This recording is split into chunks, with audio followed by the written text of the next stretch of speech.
এই শাবান মাসে আল্লাহ রাব্বুল আলামিন বাৎসরিক রিপোর্টটা কবুল করে থাকেন।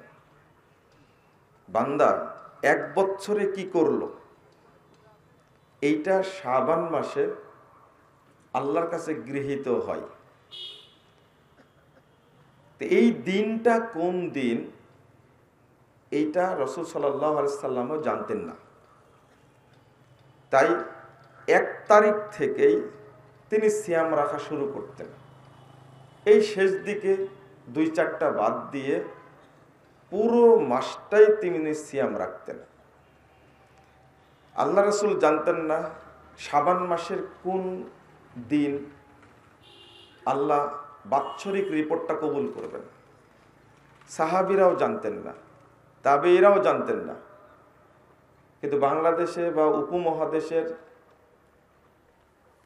কিছু পথভ্রষ্ট আলেম তারা জেনে গেছে যে এইটা কবুল হয় 15 শাবানের রাত্রিতে। নাউজুবিল্লাহ। কারণ যদি আল্লাহ রাসূল জানতে পেতেন, যেমন তুরাজু আমালুন নাস, রাসূল সাল্লাল্লাহু আলাইহি ওয়াসাল্লাম বলছেন মানুষের আমল পেশ করা হয় সাপ্তাহিক 2 দিন। কোন কোন দিন? সোমবার এবং বৃহস্পতিবার। ওয়া উহিব্বু আন আকুনা সায়মান, এই জন্য আমি ভালোবাসি আমার আমলটা যখন কবুল হবে, আল্লাহর কাছে পেশ করা হবে, তখন যেন আমি সিয়াম অবস্থায় থাকি। তাহলে বোঝা গেল শাবান মাসে তিনি বেশি বেশি সিয়াম পালন করতেন। কেন? যে তার বাৎসরিক রিপোর্টটা যেন আল্লাহর কাছে পেশ করা হয়, তখন যেন আমি কি সিয়াম অবস্থায় থাকি। যদি জানতে পারতেন যে অমুক দিন, তাহলে উম্মতেরও কষ্ট হতো না, তারও কষ্ট হতো না। গুরুত্বপূর্ণ একটা কথা এখানে বলে যাই, ইবলিস শয়তান মানুষের সবচেয়ে বড় শত্রু। কে? ইবলিস শয়তান। ইবলিস শয়তান চায় যে বান্দার কোনো আমল যেন আল্লাহর দরবারে কবুল না হয়। আল্লাহ বলছেন সূরা ফাতির 10 নম্বর আয়াত, আল্লাহর কাছে কবুল হয় আমলে সলেহ এবং সঠিক কথা। আল্লাহর কাছে কবুল যেটা হয় সেটা হতে হবে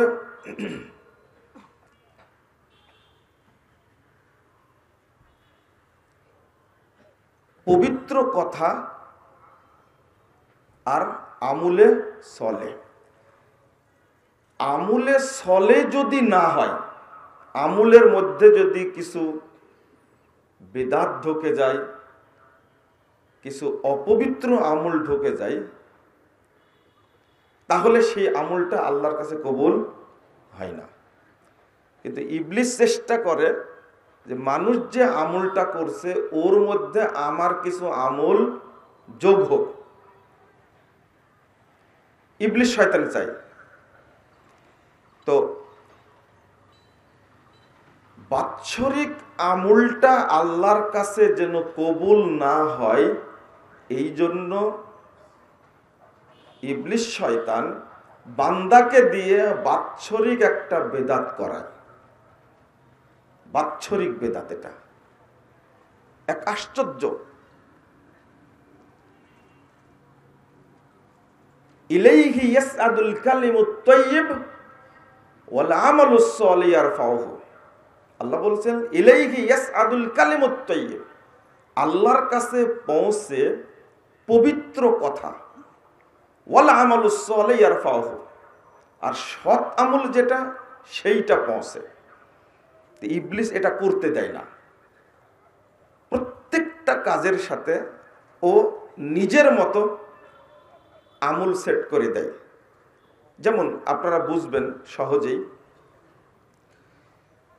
30 মণ দুধের মধ্যে যদি মাত্র 1 গ্লাস গরুর পেশাব ঢালা হয়, তাহলে দুধ কি ভালো থাকবে? কি হয়ে যাবে? নষ্ট হয়ে যাবে। দুধ নষ্ট হবে না পেশাব নষ্ট হবে? হ্যাঁ, শারঈ আমল আর শয়তানি আমল যদি দুইটা এক জায়গায় হয়, নষ্ট কোনটা হবে? শতামল নষ্ট হবে না?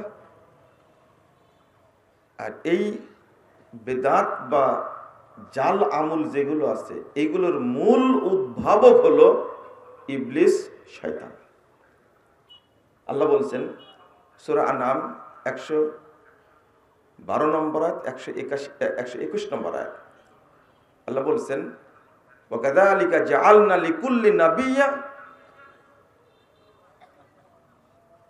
আদুওয়া কুল্লু নাবিয়্যিন আদুওয়া শায়াতিনাল ইনস ওয়াল জিন ইউহি বা'দুহুম ইলা বা'দ যুখরুফাল কওলি গুরুরা।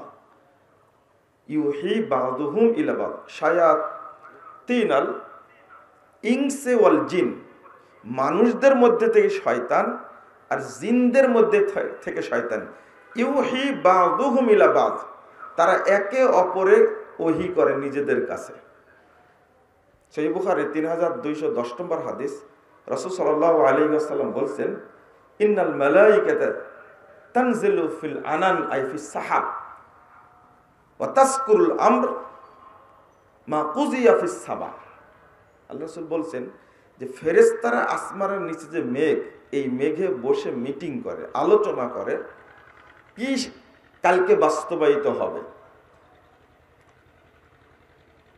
তো ফাতাস্তারিকুনা শায়াতিন, শয়তানরা আসসামা, ওই কথাটা শুনে। আল্লাহ রাসূল বলছেন যে ফাতুহিহি ইলাল কুহান, কিভাবে উঠে একজনের ঘাড়ের বটর আরেকজন উঠতে থাকে, উঠতে উঠতে একবার মেঘ পর্যন্ত যায়। ওই একটা কথা শুনে ফায়াকযিবুনা মাহা মিয়াতা কাযবাতিন মিন ইনদি আনফুসিহিম।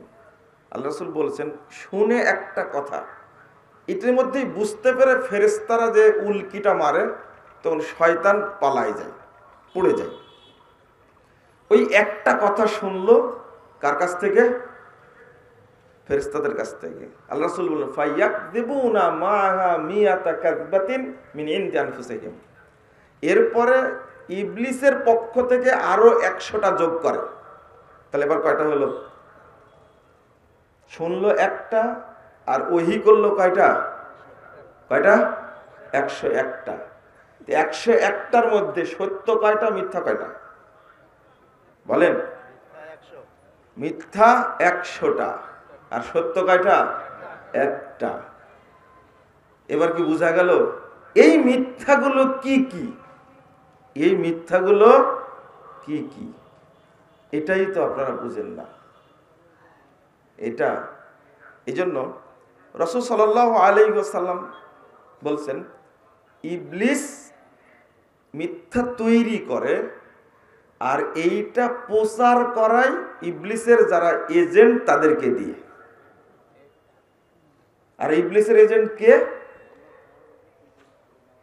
তুহিহি ইলাল কুহান, যারা বেদাতি, দায়ী, আলেম, এদের মাথায় ইবলিস বুদ্ধি দেয় যে এটা বল। কেন হাদিস শুনেননি? 7084 নম্বর সহিহ বুখারী, রাসূল সাল্লাল্লাহু আলাইহি ওয়াসাল্লাম বলেন দুআতুন আলা আবওয়াবে জাহান্নাম মান আজাবাহুম ইলাইহা কাদাফুহু ফিহা। অর্থাৎ বহু আলেম, বহু দায়ী জাহান্নামের দরজায় দাঁড়িয়ে দাঁড়িয়ে বলছে এইদিকে আসো, এইদিকে আসো, তোমাদেরকে জান্নাত দেব। আরে নিজেরাই জাহান্নামের দরজায় আছে। ওরা মানুষকে ডেকে কোথায় দিবে? জান্নাতে না জাহান্নামে?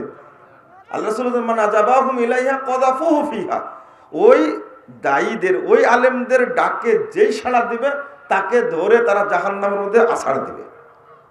হুযায়ফা বলছেন রাদিয়াল্লাহু আনহু, মানহুম ইয়া রাসূলুল্লাহ সিফহুম লানা ইয়া রাসূলুল্লাহ, এদের পরিচয় বলেন। আল্লাহ রাসূল বলছেন পরিচয় মানে ওহুম মিন জিলদাতিনা ওয়া ইয়াতাকাল্লামুনা বিআলসিনাতিনা, আরে আমাদের মতই চামড়ার মানুষ হবে তারা, আর আমাদের মতই কথা বলবে। তো পার্থক্য হলো কুলুবুহুম কুলুবুশ শায়াতিন ফি জুসমানে ইনস, মানুষরূপী দেহের মধ্যে তাদের অন্তরটা হবে কার? শয়তানের। যত জাল হাদিস আর বেদাত জন্ম হয়েছে এগুলো সব পরিকল্পনা কার? শয়তানের। আর এগুলো প্রচার করে কে? শয়তানের যারা কি এজেন্ট। এজেন্ট ডিলার বুঝেন? ডিলার বুঝেন না মনে হয়, দালাল বুঝেন, দালাল। এটা খুব ভালো বুঝেন আপনারা। নাউযুবিল্লাহ, আস্তাগফিরুল্লাহ। এটার থেকে আপনারা আমরা সাবধান না, ভয় করি না আমরা। আমল হলো করে ফেললাম, যে না 100টা আমল করেন, 99টা সহি, একটা হলো বেদাত, একটা হলো জাল, সব কি? সব বাদ, সব বাদ। ইবলিস শয়তান ভালো ভালো জায়গায় সেট করে রাখছে। তার মধ্যে একটা সেট করে রাখছে, বাৎসরিক ইবাদত যেন কবুল না হয়, এগুলো বাৎসরিক বেদাত যোগ করেছে। কোনটা? 15ই শাবানের বেদাত। আল্লাহ যেন আমাদেরকে হেফাজত করে। বুঝেছেন তো? এবার তাহলে সৎ আমল যেন নষ্ট না হয়, এই মর্মে আপনাকে কি করতে হবে? সাবধান থাকতে হবে। আমল একটা করেন। আল্লাহ রাসূল বলছেন যে মান কানাত লাহু হাসানা দাখালাল জান্নাহ। 98 নম্বর হাদিস, তাবরানী কাবীর। যার একটা নেকি কিয়ামতের মাঠে থাকবে, সেও জান্নাতে প্রবেশ করবে। আপনি কি মনে করলেন? মান তুকুব্বিলাত লাহু হাসানা দাখালাল জান্নাহ। যার একটা নেকি আল্লাহর কাছে কবুল হবে, সেও জান্নাতে প্রবেশ করবে। তারপর গাড়ি গাড়ি আমল করার কি দরকার? যার দলিল নাই সেটা হলো বেদাত, আর সহি যার দলিল আছে সেটা হলো কি? সুন্নাহ। এটা জানার জন্য কি কামেল পাস করা লাগবে? এটা জানার জন্য কি পিএইচডি করা লাগবে? এটা রিকশালা বলতে পারবে যে আমলের দলিল আছে সেটা হলো সৎ আমল, আর যে আমলের দলিল নাই সেটা হলো কি? বাতিল আমল। শেষ। দলিলই খুঁজে পান না। আজ পর্যন্ত বাংলাদেশের আলেমরা ওযু করার দোয়াটা বের করতে পারলো না যে কোন শরীফে আছে। ওযু করার দোয়া কি? বিসমিল্লাহির রহমানির রহিম, আল ইসলামু হাক্কুন ওয়াল কুফরু বাতিলুন, আল ঈমানু নূরুন ওয়াল কুফরু যুলমাতুন। এই দলিল পাওয়া যাবে জীবনে? কারণ এটা তো মেড ইন ইন্ডিয়া। এটা যদি আল্লাহর পক্ষ থেকে হতো তাহলে দলিল পাওয়া যেত। কিন্তু এই দোয়ার জন্ম হয়েছে কোন জায়গায়? ইন্ডিয়াতে। ইন্ডিয়াতে তো ওহী নাজিল হয়নি, এটা আলেমরা তৈরি করেছে। তো আশা করি স্পষ্ট হয়েছেন। 2 নম্বরে চলেন, আমরা বলবো 2 নম্বর আল্লাহ বলেছেন সব জায়গাতে। মূলত 1 নম্বরে সেটা হলো সাদাকা। আমরা যে পাপগুলো করি, এত পাপ করি আমরা, পাপ করলে আল্লাহ মাফ করেন, তবে মাফ চাইতে হয়। কি করতে হয়? চাইতে হয়। সবাই পাপী। মুহাম্মদ রাসূলুল্লাহ সাল্লাল্লাহু আলাইহি ওয়াসাল্লাম মানুষকে পাপ থেকে বাঁচার জন্য উৎসাহিত করেছেন, ইস্তেগফারের কথা বলেছেন, তওবার কথা বলেছেন। সর্বশেষ আল্লাহ রাব্বুল আলামিন বলেছেন সাদাকার কথা সব জায়গাতে। যেমন আপনি স্ত্রীকে বলে ফেলেছেন যে তোমার হাতটা আমার মায়ের মতো, নাউযুবিল্লাহ, আস্তাগফিরুল্লাহ। এই কথাই সাদৃশ্য জিহার করে ফেলেছেন। এখন আপনি আর স্ত্রীকে স্পর্শ করতে পারবেন না। শাস্তি কি? এখন আপনার জন্য করণীয় হলো 3টা আমলের একটা। 1 নম্বর আমল হলো আপনাকে একটা গোলাম আজাদ করতে হবে। যদি না পারেন তাহলে একটানা 60 দিন সিয়াম রাখা লাগবে। মনে করেন আপনি 50 দিন করে ফেলেছেন, একদিন অসুস্থ হয়ে গেছেন, করতে পারেননি, তাহলে বাতিল। আবার শুরু করা লাগবে কোথা থেকে? 60 দিন। শাহরাইনে মুতাতাবিআইন, একবারে একটানা 60 দিন, মাঝখানে বাদ দিলে আবার শুরু করা লাগবে। আপনি যদি এটা না পারেন, আল্লাহ বলছেন যে তোমাকে 60টা মিসকিন খাওয়ানো লাগবে। তো বলেন তো, এই পাপ থেকে মুক্তির জন্য 3টা পথ। 3টা পথের মধ্যে 2টা পথ কি? সাদাকা, আর একটা পথ কি? সিয়াম। মনে থাকবে? এই পাপ থেকে বাঁচার জন্য আর কোনো মাধ্যম নাই, এই 2টাই মাধ্যম। আমি এটাই আগে বুঝালাম। নফল সিয়াম আর সাদাকার মানে পাওয়ারই আলাদা। আপনার পাপ ক্ষমা হয় না, ক্ষমা হয় না। আল্লাহ রাব্বুল আলামিন বলছেন ইন তুবতু সাদাকাত ফানিম্মা হিয়া ওয়া ইন তুখফুহা ওয়া তুতুহাল ফুকারা ফাহুয়া খায়রুল লাকুম ইউকাফির আনকুম সাইয়্যাতিকুম। আল্লাহ বলছেন যে তুমি যদি সাদকা করো, তুবদু সাদাকা, প্রকাশ্যে যদি করো তাহলে ভালো, ওয়াইন তুখফুহা ওয়া তুতুহাল ফুকারা, আর তুমি যদি এটা করো ফকিরদেরকে যদি দাও গোপনে, তাহলে এটা তোমাদের জন্য অধিক উত্তম। আর গোপনে দিলে কি হবে? তোমাদের যত পাপ আছে আল্লাহ সমস্ত পাপকে ক্ষমা করে দেবেন। সূরা আপনার তিরমিজির 614 নম্বর হাদিস, আল্লাহ রাসূল বলছেন ইন্নাস সাদাকাতা তুতফিউ যুনুব কামা ইউতফিউল মাউন নার। সাদাকা পাপকে অনুরূপভাবে নষ্ট করে দেয় যেভাবে পানি আগুনকে নিভিয়ে দেয়। আপনি একটু খেয়াল করবেন শব্দটা, আমি এখানে 3টা হাদিস অনুবাদ করব, আপনারা খেয়াল করবেন। এখানে ব্যবহার করছেন তুতফেউ শব্দ। তুতফেউ শব্দ অর্থ ফু দিয়ে বাতি নিভে দেওয়া। আপনারা আগে বাতি বলতেন, এখন কি বলেন? বাতি বলেন না চেরাগ বলেন আপনারা? ফু দিয়ে বাতি নিভাতে কয় মিনিট লাগে? কয়েক সেকেন্ড লাগে? 1 সেকেন্ড লাগে। তুতফিউ যুনুব কামা ইউতফিউল মাউন নার। সাদাকা দেওয়া মাত্রই 1 সেকেন্ড সময় লাগে না যেমন বাতি নিভাতে, আল্লাহ পাপও ক্ষমা করে দেন তারও আগে। তুতফিউ। আল্লাহ আপনার প্রতি খুব রাগান্বিত। আল্লাহর কাছে আপনি হাত তুলতেই পারেন না, বলতেই পারেন না এমন কোন পাপ করেছেন যেটা আপনি মানে আল্লাহকে বলতে পারেন না, আল্লাহ আমাকে ক্ষমা করো। মনে করেন আল্লাহ খুব রাগান্বিত। রাসূলুল্লাহ সাল্লাল্লাহু আলাইহি সাল্লাম বলেছেন, 3168 নম্বর হাদিস শুআবুল ঈমানের মধ্যে এসেছে, সাদাকাতুস সির তুতফিউ গাদাবার রব। আবার তুতফিউ ব্যবহার করেছেন।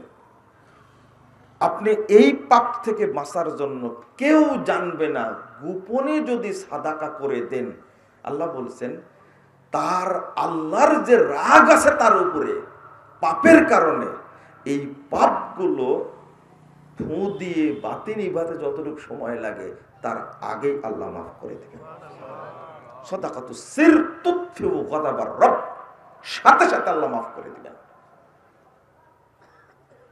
মনে করেন এই এলাকায় যেখান থেকে বিদ্যুৎ সরবরাহ হয়, এই লাইনটা অফ করতে কয় মিনিট সময় লাগবে? 1 সেকেন্ডে সব লাইট কি অফ হয়ে যায়, আবার 1 সেকেন্ডে সব কি হয়ে যায়? চালু হয়ে যায়। এটা তো আপনারা বুঝেন। তো এমন একটা উদাহরণ দিয়েছেন, বাতি বলেন আর বাল্ব অফ করা বলেন, এটা রাসূল সাল্লাল্লাহু আলাইহি সাল্লাম বলছেন আমার আল্লাহ এত দয়ালু, 80 বছর যাবত 90 বছর যাবত পাপ করেছে, এই পাপ করতে সময় লাগছে অনেক দিন, কিন্তু ক্ষমা করতে আল্লাহর সময় লাগে কতটুকু? 1 সেকেন্ড। বলেন আল্লাহ কত দয়ালু, বলেন আলহামদুলিল্লাহ। আল্লাহ এত দয়ালু, কল্পনাই করে না মানুষ।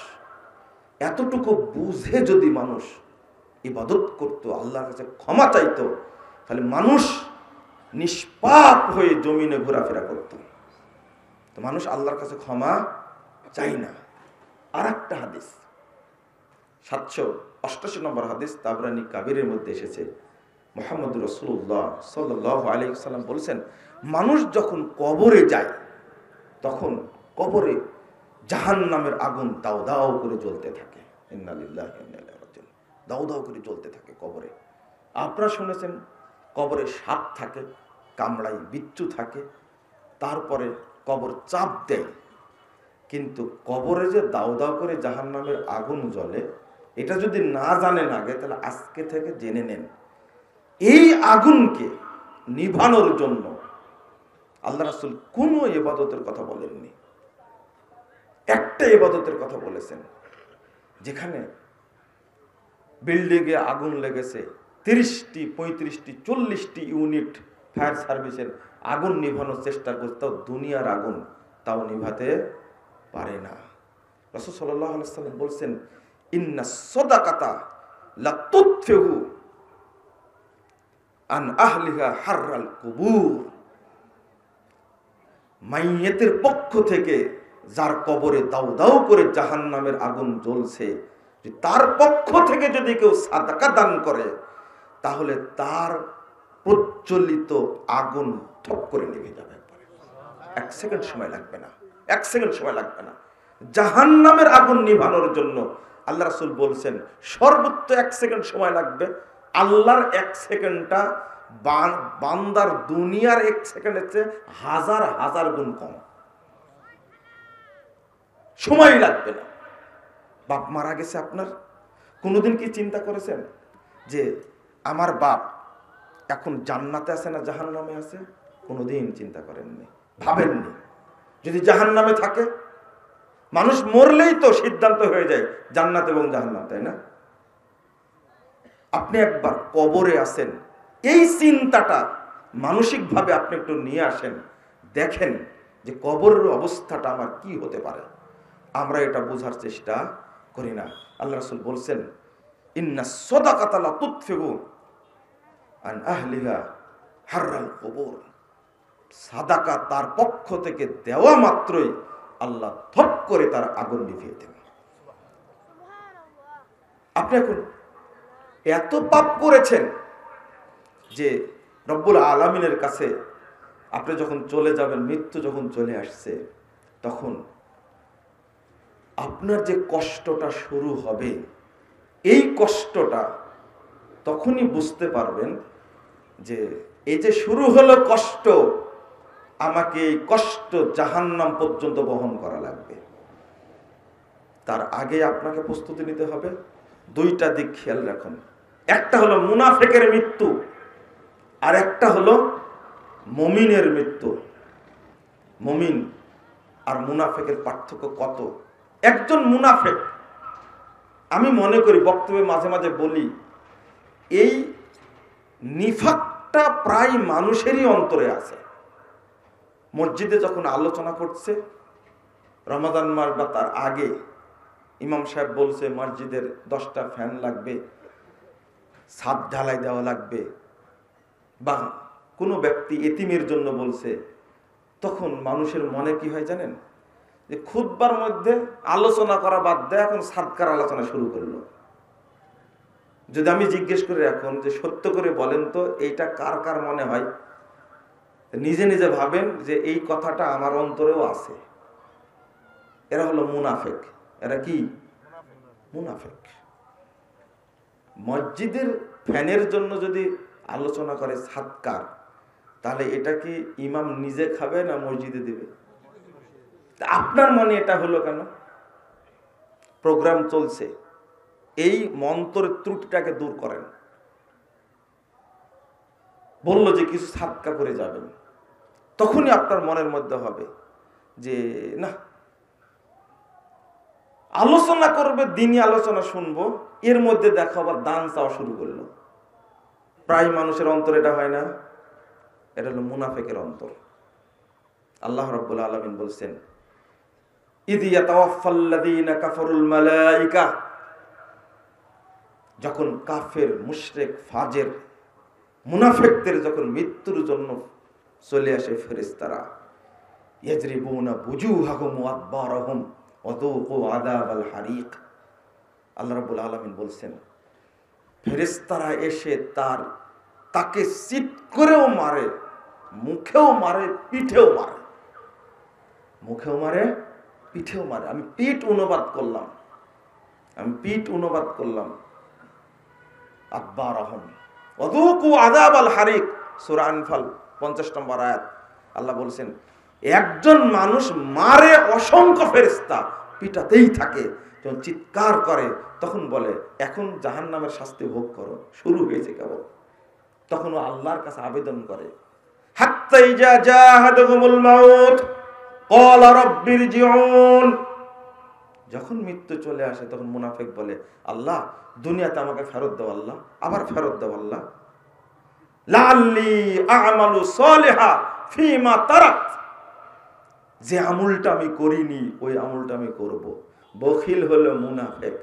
ও হজ করেছে, ও সিয়াম পালন করেছে, সালাত পড়েছে, সব দোয়া দরুদ সব ইবাদত করেছে, কিন্তু একটা আমল করেনি। লাআল্লি আমালু সালিহা, এই আমল বলতে ইনফাক ফি সাবিলিল্লাহ বা দান খায়রাতের ইবাদতটা সে করেনি। বলছে আমি এটা করব,